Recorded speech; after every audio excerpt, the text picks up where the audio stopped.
Bapak dan Ibu, ketemu lagi dengan Iman Daily. Saya akan membimbing Bapak Ibu masuk ke modul 1. Kita akan berbicara tentang dunia online dan cyber safety. Nah, dalam uh, modul ini kita akan menjawab pertanyaan-pertanyaan seputar apa sebenarnya yang dikhawatirkan oleh orang tua terhadap dunia online anak dan remaja. Kemudian kita juga akan melanjut dengan bagaimana dunia online itu mempengaruhi anak dan remaja.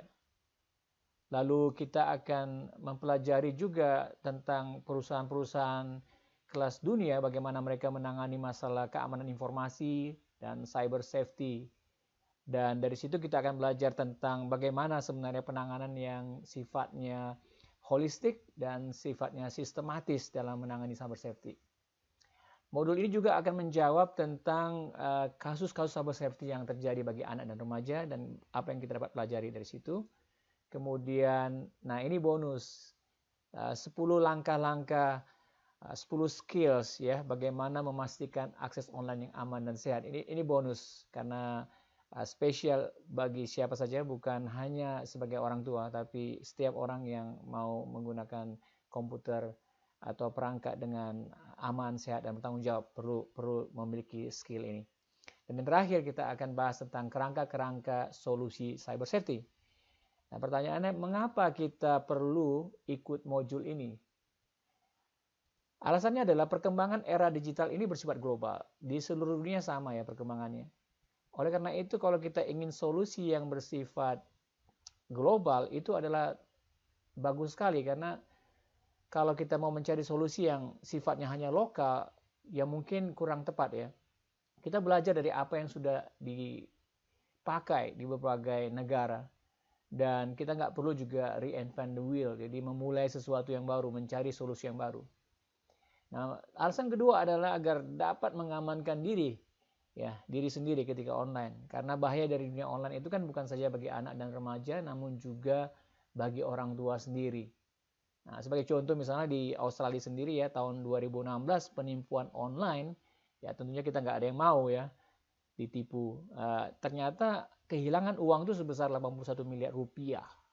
Dan yang laporan diterima itu sekitar 155 ribu. Nah, di negara ini cukup maju dalam penggunaan dunia online, tapi penipuan online juga masih ada dan banyak. Dan kalau dilihat apa saja penipuan online itu, ya pertama-tama yang bersifat dating and romance atau pacaran dan yang memanfaatkan cinta gitu ya. Ya, seseorang pura-pura menyatakan cinta, kemudian mereka bersahabat, kemudian akhirnya mereka membuat suatu kasus bahwa mereka membutuhkan uang. Oleh karena itu mudah sekali orang terjerat dan akhirnya mengirimkan uang. Ini sampai sekitar 20, ya kalau dilihat jumlahnya ini sekitar 20 juta dolar, 21 miliar ya. Dan ada juga yang investment scheme atau investasi fiktif ya. Ada orang minta dana untuk buat perusahaan tapi perusahaannya nggak ada, akhirnya ya, kita kehilangan uang karena sempat kita tertipu ya. Mau dapat uang tapi hilang ya. Kemudian upfront payment. Nah, ini pernah saya alami sendiri. Ini minta pembayaran di depan gitu. Waktu itu saya jual mobil bekas saya dan di dunia online gitu, dan kemudian banyak orang meminta gitu penjelasan lebih jauh, dan ada email yang dikirimkan dari luar negeri. Dia bilang, "Saya mau membeli mobil kamu dan mengirimkannya ke Eropa pada waktu itu." Tapi apa yang terjadi, dia minta karena ini ada masalah biaya yang harus dibereskan di Australia, biaya administratif. Jadi kalau mau saya beli, ya tolong kamu bayar dulu di Australia sehingga saya bisa memulai prosesnya. Nah, siapa tahu nanti kalau saya sudah bayar dulu, nggak pernah mereka membelinya ya. Jadi hal-hal demikian masih sering terjadi ya. Kemudian juga ada buying and selling scams gitu, penipuan toko online di Indonesia marak juga sekarang. Masih saja terjadi. Kalau dilihat jumlahnya di kerugian yang terjadi di sini sekitar mungkin 8 jutaan ya.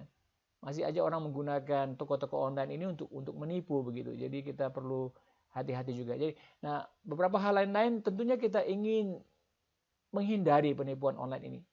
Jadi mengapa kita belajar sesi ini adalah untuk kita bisa diperlengkapi supaya kita tidak kehilangan uang pada waktu kita melakukan kegiatan atau aktivitas di dunia online. Ya, semoga ini menolong Bapak dan Ibu, dan kita lanjutkan pada lecture berikutnya. Terima kasih.